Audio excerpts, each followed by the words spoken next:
Olá, sejam muito bem-vindos!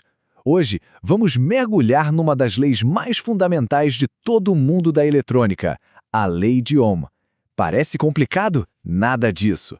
É a regra base que faz tudo funcionar, desde o vosso telemóvel até as luzes da cidade. Vamos lá desmistificar isso de uma vez por todas. E para começar, esta citação diz tudo. Pensem assim, tal como as leis de Newton explicam porque é que uma maçã cai, a lei de Ohm explica como a eletricidade se comporta num circuito.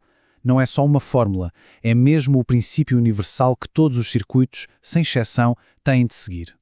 Ok, antes de pegarmos na calculadora, é fundamental perceber a relação que esta lei descreve.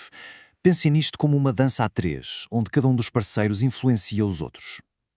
Vamos então conhecer os nossos bailarinos elétricos. E cá estão eles, os nossos três protagonistas: tensão, corrente e resistência. Para percebermos a coreografia, que é a lei de Ohm, temos primeiro de conhecer bem cada um deles e o papel que desempenham neste palco elétrico. Primeiro, a tensão. A melhor forma de a imaginar é como uma pressão. É a força que empurra os elétrons, que lhes dá o incentivo para se moverem. Sem tensão, nada acontece. É o pontapé de saída de todo o circuito. A seguir, vem a corrente. Ora, se a tensão é o empurrão, a corrente é o fluxo em si. É o movimento dos elétrons a passar por um fio. É a corrente que, no fundo, faz o trabalho útil, como acender uma lâmpada ou carregar um dispositivo. E por fim, a resistência. Este é o elemento que põe um travão nisto tudo. É a oposição, esse fluxo de eletrões. Pensem nela como o atrito. É a resistência que controla o quão difícil é para a tensão fazer a corrente fluir. É ela que equilibra a dança. E se tudo isto ainda parece um pouco abstrato, esta analogia com a água é simplesmente perfeita. Olhem só, a tensão é a pressão da água. A corrente é o caudal, a quantidade de água que sai da mangueira. E a resistência é como se alguém pisasse a mangueira. Mesmo com muita pressão, se o cano está apertado, sai menos água. Na eletricidade é exatamente a mesma lógica. Intuitivo, não é? E agora, um pequeno truque que nos poupa imenso trabalho.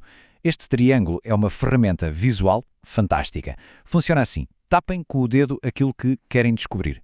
Querem a tensão? O V? Tapem o V. O que é que sobra? I ao lado do R, ou seja, I vezes R. E para saber a corrente, o I, tapem o I, fica V sobre R, V a dividir por R. É super simples e incrivelmente útil. Muito bem, teoria vista. Mas agora vamos ao que interessa. Vamos ver como é que esta relação elegante se traduz em números e nos ajuda a resolver problemas bem reais do dia-a-dia da eletrónica. Vamos a um exemplo prático. Passo 1. Temos os dados. Uma fonte de 12 volts. Passo 2. Medimos a corrente e dá 3 mA. E atenção, temos de converter para amperes, o que dá 0.003. Passo 3. Vamos ao nosso triângulo. Queremos a resistência, R. Tapamos o R e vemos que é V a dividir por I. E finalmente, passo 4, é só fazer a conta. 12 a dividir por 0.003 dá 4.000 ohms. Ou 4 kΩ. E pronto, a lei permite-nos descobrir um componente de um circuito sem sequer o vermos. Mas, e há sempre um mas, não é verdade? A lei de Ohm não é uma verdade absoluta para todos os materiais. E é precisamente aqui, nas suas limitações, que a eletrónica moderna se torna fascinante. De um lado temos os materiais bem comportados, os ômicos, como um fio de cobre. A resistência é constante, o gráfico é uma linha reta previsível. Mas do outro lado é onde a magia acontece. Os materiais não ômicos, como os semicondutores. A resistência deles muda, e é por isso que são tão importantes.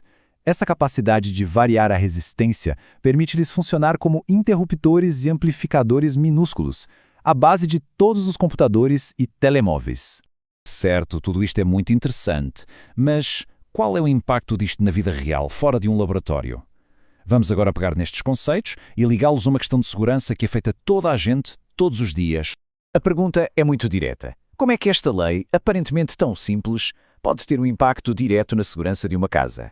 A resposta está escondida numa coisa que todos temos em casa: os cabos elétricos. Vamos imaginar um cenário real. É preciso ligar um equipamento potente de 5.000 watts, que está a 100 metros de distância, numa instalação de 220 volts. Para escolher o cabo certo, a primeira coisa a saber é a corrente. Usando uma derivada da lei de Ohm, a lei da potência, dividimos 5.000 watts por 220 volts. O resultado? 22,7 amperes. Este é o nosso número-chave.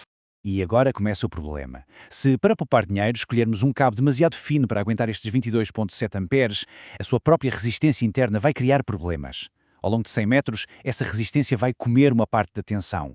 A lei de Ohm diz-nos exatamente quanta. Uma perda ou queda de tensão de 15,3 volts, ou seja, quase 7% da energia está a ser desperdiçada no próprio cabo. E a pergunta de €1 milhão é: para onde vai essa energia perdida? Ela não desaparece. A física e a lei de Ohm dizem-nos que ela se transforma em calor. O cabo começa a aquecer, aquecer, aquecer, e um cabo demasiado fino para a corrente que o atravessa vai sobreaquecer. O risco? Um incêndio. De repente, a lei de Ohm deixa de ser uma fórmula e passa a ser uma questão crítica de segurança. E isto deixa-nos a pensar. Se uma lei tão fundamental como V igual a I vezes R é o que no fundo garante a segurança de uma instalação elétrica, imaginem só o que mais ela controla, silenciosamente no nosso mundo. Desde o design de um processador de computador até à eficiência de toda a rede elétrica de um país. A lei de Ohm está lá a ditar as regras do jogo. É algo para se refletir, não é?